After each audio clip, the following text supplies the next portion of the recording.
രാജസ്ഥാനിലെ ഉദയ്പൂരിലാണ് മെയ് 1 മുതൽ 7 വരെ ഏഷ്യൻ പവർ ലിഫ്റ്റിംഗ് ചാമ്പ്യൻഷിപ്പ് നടന്നത്. മാനന്തവാടി മൈത്രി നഗർ സ്വദേശിനി MS അക്ഷയ സ്വർണ്ണ മെഡൽ നേടി. സബ് ജൂനിയർ പെൺകുട്ടികളുടെ 43 കിലോഗ്രാം വിഭാഗത്തിൽ മത്സരിച്ചാണ് രാജ്യത്തിനു വേണ്ടി ആദ്യ സ്വർണം അക്ഷയ നേടിയത്.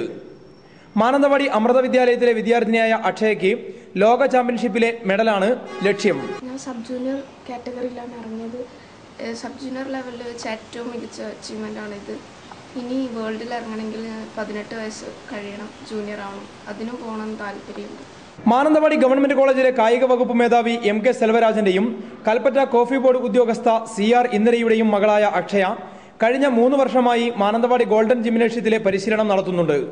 ഈ രംഗത്തുള്ളവരെ സർക്കാരും തദ്ദേശ സ്വയംഭരണ സ്ഥാപനങ്ങളും വേണ്ടത്ര പ്രോത്സാഹിപ്പിക്കുന്നില്ലെന്ന് കായികാധ്യാപകനും പരിശീലകനുമായ സെൽവരാജ് പറഞ്ഞു. തദ്ദേശ സ്വയംഭരണ സ്ഥാപനങ്ങൾ കായിക വകുപ്പിന് വേണ്ടി മാറ്റിവെക്കുമ്പോൾ വെറും അത്ലറ്റിക്സോ അല്ലെങ്കിൽ ഫുട്ബോളോ വോളിബോളോ അല്ലാതെ ഇന്ത്യക്ക് ചാൻസ് ഉള്ള ചില ഇനങ്ങൾ കൂടി കണ്ടെത്തി പ്രോത്സാഹിപ്പിക്കേണ്ടത് അവരൊരു ധാർമ്മിക ഉത്തരവാദിത്വം ഏറ്റെടുക്കേണ്ടതാണ്. ജില്ലയിലെ ഏക കോമൺവെൽത്ത് പവർ ലിഫ്റ്റിംഗ് സ്വർണ്ണ മെഡൽ ജേതാവായ ഐശ്വര്യ അക്ഷയയുടെ മൂത്ത സഹോദരിയാണ്. CV Shibu, news bureau, Mananthavady.